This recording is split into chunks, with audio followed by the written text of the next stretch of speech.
I just did a good deed I have been waiting to do for years. This happened about an hour ago.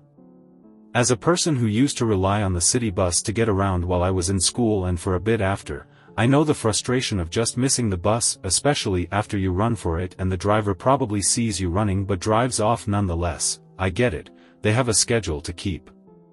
So for years I have resolved that if I ever see that happen, I'm gonna pick the person up and drive them past the bus and let them off at the next stop.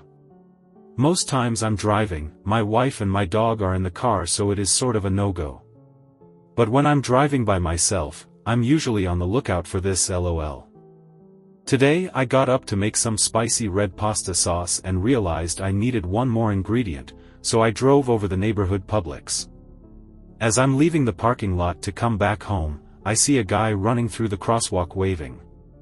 I'm thinking about pasta sauce at this point, but I look to my right and there's a city bus driving away and this man waving his arms.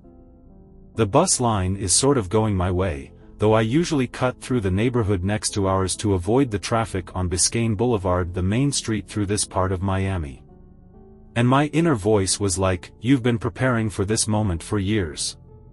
So I do a right on red, pull up next to the bus stop, roll down the window and say, "Get in fella, we'll catch up with him." The guy just starts laughing and says, "Seriously?" And I say, "Yeah, come on." He hops in still laughing. He's super upbeat. He's maybe 60 to 65 years old with a slight Haitian accent, so I figure he's probably been in this area for a while before it started gentrifying.